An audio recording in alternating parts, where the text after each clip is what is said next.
JEE advanced 2024 ఫలితాలలో open కేటగిరీలో నారాయణదే ఆధిపత్యం. నమస్తే, నేను Keshav. Welcome to Suman TV. రాష్ట్రాల్లో ప్రభుత్వాలు కొలువుదీరాయి, కేంద్రంలో కూడా ప్రభుత్వం కొలువుదీరింది. ముఖ్యంగా ఆంధ్రప్రదేశ్లో ఎన్డీఏ కూటమి ఏర్పడిన తర్వాత అనూహ్యమైనటువంటి పరిణామాలు జాతీయ రాజకీయాల్లో కూడా జరగబోతున్నాయనే చర్చ మరింత విస్తృతమైంది. ప్రస్తుతం ఉన్నటువంటి పరిస్థితుల్లో మరొక ముఖ్యమైనటువంటి వార్త, అలానే మెగా ఫ్యామిలీలో ఆనందాలు నింపుతున్నటువంటి సందర్భం ఒకటి వినిపిస్తోంది. అదేంటంటే మెగాస్టార్ చిరంజీవికి రాజ్యసభ సభ్యత్వం లభించబోతుందా? వాస్తవానికి దీనిపైన గత 6-7 నెలలుగా, అంటే ఎన్నికలకి 3-4 నెలల ముందర నుంచే చర్చ జరుగుతున్నటువంటి పరిస్థితి ఉంది. ఎందుకంటే ఫిబ్రవరి, మార్చి నెలల్లో ఆంధ్రప్రదేశ్లో ఖాళీ అయినటువంటి రాజ్యసభ స్థానాలు, అలానే జాతీయ స్థాయిలో కూడా ఖాళీ అయినటువంటి అనేక రాజ్యసభ స్థానాలకు సంబంధించినటువంటి ఎన్నికలు జరిగాయి. ఈ నేపథ్యంలో చిరంజీవికి ఒక ప్రత్యేకమైనటువంటి స్థానం కల్పించేటువంటి క్రమంలో రాజ్యసభ సీటు ఇస్తారంటూ ప్రచారం జరిగింది. అయితే ఎన్నికల సమయంలో అటువంటి ప్రయత్నాలు ఏవీ జరగలేదు. కానీ అనూహ్యంగా పద్మవిభూషణ్తో కేంద్ర ప్రభుత్వం సత్కరించింది. ఇప్పుడు బీజేపీతో పొత్తు నేపథ్యంలో జనసేన, తెలుగుదేశం పార్టీ ఆధ్వర్యంలో ఆంధ్రప్రదేశ్లో కూటమి ప్రభుత్వం ఏర్పడింది. అలానే ఒరిస్సాలో బీజేపీ ప్రభుత్వం ఏర్పడింది. దేశవ్యాప్తంగా 240 సీట్లు మాత్రమే సాధించినప్పటికీ కూడా ఎన్డీఏ కూటమిగా కేంద్రంలో మోడీ ఆధ్వర్యంలో కొత్త ప్రభుత్వం కొలువుదీరింది. ఈ నేపథ్యంలో మరోసారి చిరంజీవికి రాజ్యసభ అనేటువంటి అంశంపైన విస్తృతమైన ప్రచారం జరుగుతుంది. ఇందులో ఉన్నటువంటి సాధ్యాసాధ్యాలు ఏంటి ఒకసారి విశ్లేషించేటువంటి ప్రయత్నం చేద్దాం. వాస్తవానికి మన దేశంలో రాజ్యసభ అంటే ఎగువ సభకి ఉన్నటువంటి పరిధి చూస్తే 245 స్థానాలు ఉండేటువంటి సభ ఇది. ఇందులో కూడా కాశ్మీర్ రీఆర్గనైజేషన్, అంటే Jammu and Kashmir reorganisation act చేసిన తర్వాత మరొక 5 స్థానాలు పెంచడానికి, అంటే 250 స్థానాల వరకు రాజ్యసభలో నియామకాలు జరపడానికి, ఎంపీలను నియమించడానికి అవకాశం, వెసులుబాటు ఉంది. సో ఈ క్రమంలో మనం చూసినప్పుడు 250 అనేది ఇంకా ఇంప్లిమెంట్ చేయలేదు. ప్రస్తుతానికి 245తో మనం కంపేర్ చేసుకుంటే కనుక ఎన్డీఏ కూటమికి 113 స్థానాలు ఉన్నాయి. ఎన్డీఏ కూటమిలో బీజేపీ 90 స్థానాలు కలిగి ఉంది. మిగతా పార్టీలు జేడీయూ 4, జేడీఎస్ 1, ఇట్లా మిగతా పార్టీలన్నీ ఒక్కొక్క స్థానం చొప్పున చూస్తే కనుక వీటికి ఉన్నటువంటి బలం ఇది. అలానే అధికారికంగా అపోజిషన్లో ఉన్నటువంటి కాంగ్రెస్ పార్టీ ఆధ్వర్యంలో ఉన్నటువంటి ఐఎన్డీ అలయన్స్కి క్లియర్గా 88 స్థానాలు ఉన్నాయి. ప్రస్తుతం ఈ 2 కూటములు కాకుండా మరొక 3వ కూటమి, ఏ కూటమికి చెందనటువంటి పార్టీలు కొన్ని రాజ్యసభలో ఉన్నాయి. వాటి సంఖ్య చూస్తే 29 స్థానాలు ఉన్నాయి. అయితే మరొక 15 స్థానాలు ప్రస్తుతం ఖాళీగా ఉన్నటువంటి పరిస్థితి ఉంది.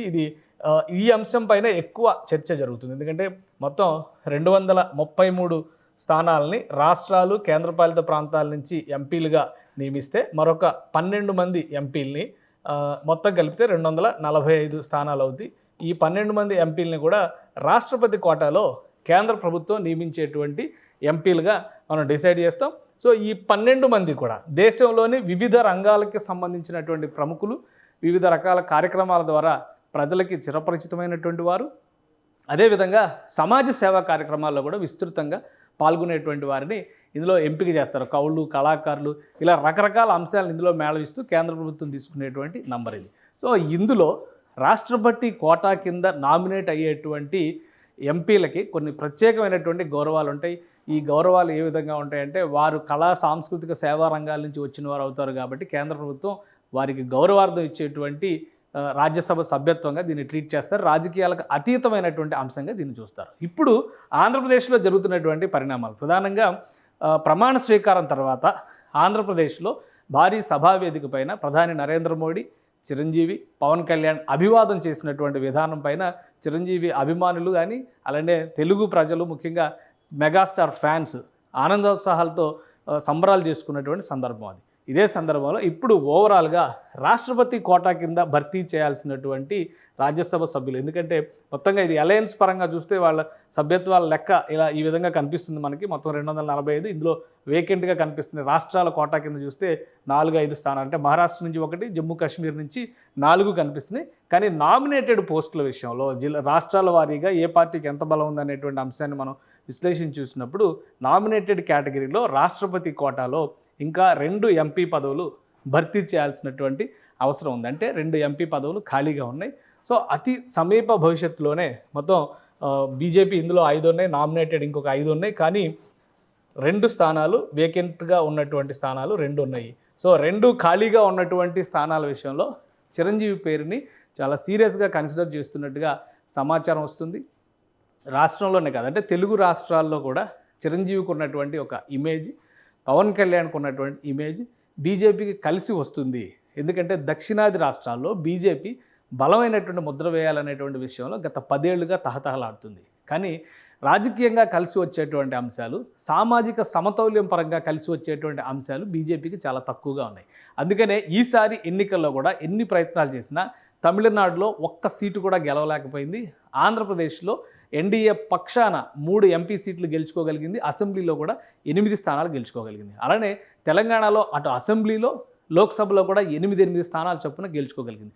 కర్ణాటకలో ఆల్రెడీ బలమైనటువంటి పార్టీ బీజేపీకి కనిపిస్తున్నటువంటి పరిస్థితి ఉంది. కేరళలో తొలిసారిగా ఒకే ఒక లోక్సభ స్థానాన్ని, అది కూడా సినీ నటుడు సురేష్ గోపి గెలుచుకున్నటువంటి పరిస్థితి బీజేపీకి కలిగించింది.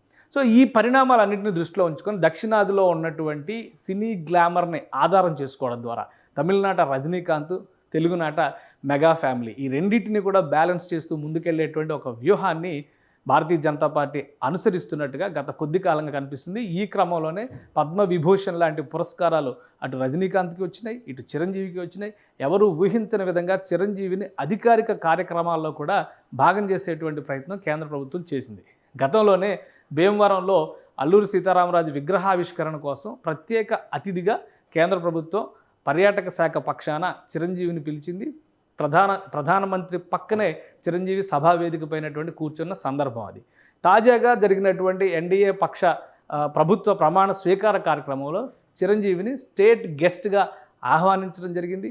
ఆ వేదిక పైన చిరుతో ప్రధానమంత్రి కలివిడిగా తిరిగినటువంటి విధానం, రజనీకాంత్ని సమన్వయం చేసుకున్నటువంటి విధానం, ఇవన్నీ కూడా దక్షిణాదిలో సినీ గ్లామర్ ప్రభావం ఎక్కువగా ఉంటుంది కాబట్టి వీలైనంత వరకు సినీ గ్లామర్ని తమకు తోడుగా తీసుకువెళ్ళేటువంటి క్రమంలో రాజ్యసభ సభ్యత్వం కనుక చిరంజీవికి ఇస్తే అది బీజేపీకి మరింతగా కలిసి వచ్చేటువంటి సంకేతం అవుతుంది. ముఖ్యంగా దక్షిణాది రాష్ట్రాల్లో, తెలుగు రాష్ట్రాలు, అలాగే కర్ణాటక లాంటి రాష్ట్రాల్లో ప్రచారపరంగా కూడా బీజేపీకి మెగాస్టార్, పవర్ స్టార్ లాంటి తారలు ఉపయోగపడతారనేటువంటి ఆలోచన బీజేపీ చేస్తున్నట్టుగా సమాచారం ఉంది. సో అతి త్వరలోనే రాష్ట్రపతి కోటా కింద భర్తీ చేయాల్సినటువంటి 2 రాజ్యసభ స్థానాలకి సంబంధించి ఆ ప్రక్రియని ప్రారంభించేటువంటి అవకాశం ఉంది. ఎందుకంటే ఈ నెల 24, 25 తేదీల్లో పార్లమెంటు సమావేశాలు జరగబోతున్నాయి.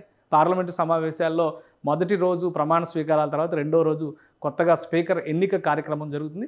ఆ తర్వాత రెగ్యులర్ ప్రొసీజర్లోకి వెళుతుంది. 3వ తేదీ వరకు, జూలై 3వ తేదీ వరకు సమావేశాలు జరిగేటువంటి అవకాశం ఉంది. ఆ తర్వాత వెంటనే ఫుల్ బడ్జెట్ సెషన్ నిర్వహించడం ద్వారా మొన్న జరిగినటువంటి ఎలక్షన్స్ నేపథ్యంలో ఓట్ ఆన్ అకౌంట్ బడ్జెట్ మాత్రమే కేంద్ర ప్రభుత్వం కూడా ప్రవేశపెట్టింది కాబట్టి పూర్తి స్థాయి జాతీయ బడ్జెట్ను ప్రవేశపెట్టేందుకు బీజేపీ కసరత్తు చేస్తుంది. ఈ క్రమంలోనే ఖాళీగా ఉన్నటువంటి ఎంపీ స్థానాలని, నామినేటెడ్ ఎంపీ స్థానాలని వీలైనంత తొందరగా భర్తీ చేయాలనేటువంటి ఆలోచన బీజేపీ చేస్తున్నట్టుగా తెలుస్తుంది. ఈ క్రమంలో మెగాస్టార్ చిరంజీవి రాజ్యసభ సభ్యుడిగా చూసేటువంటి అవకాశం మరొకసారి దక్కేటువంటి ఛాన్సెస్ ఉన్నాయి.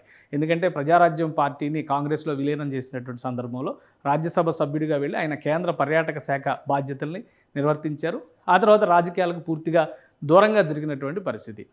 కాంగ్రెస్ పార్టీ మావాడే చిరంజీవి అని చెప్తుంటే ఇటు బీజేపీ కూడా దానికంటే బలమైనటువంటి సంకేతాలు పవన్ కళ్యాణ్ ద్వారా ఇస్తున్నటువంటి పరిస్థితి ఉంది. పద్మవిభూషణ్ ఏ విధంగా అయితే ఎవరు ఊహించిన విధంగా స్టేట్ సెలెక్టెడ్, అంటే సెంట్రల్ గవర్నమెంట్ కొన్ని అరుదైన సందర్భాల్లో మాత్రమే తమని కొందరిని, అంటే భారతరత్న పదవికి బిరుదుకి ఎట్లయితే ఆహ్వానిస్తారో, భారతరత్న పురస్కారానికి ఏ విధంగా అయితే ఎంపిక చేసేటువంటి వెసులుబాటు ఉంటుందో పద్మవిభూషణ్కి సంబంధించి ఎటువంటి అభ్యర్థిత్వాలు, అర్జీలు పెట్టకుండానే అతి కొద్ది మందిని మాత్రమే భారత ప్రభుత్వం నామినేట్ చేసేటువంటి అవకాశం ఉంటుంది. అదే రీతిలో చిరంజీవికి భారత ప్రభుత్వం పద్మవిభూషణ్ గతంలో ఇచ్చింది.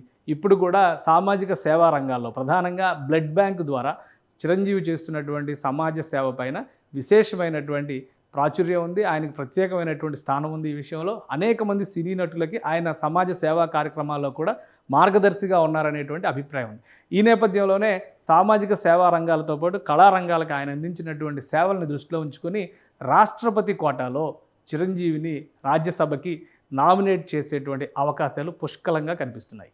సుమన్ టీవీలో మీ పర్సనల్ అండ్ బిజినెస్ ప్రమోషన్స్ కోసం కింది నెంబర్కి కాంటాక్ట్ చేయండి.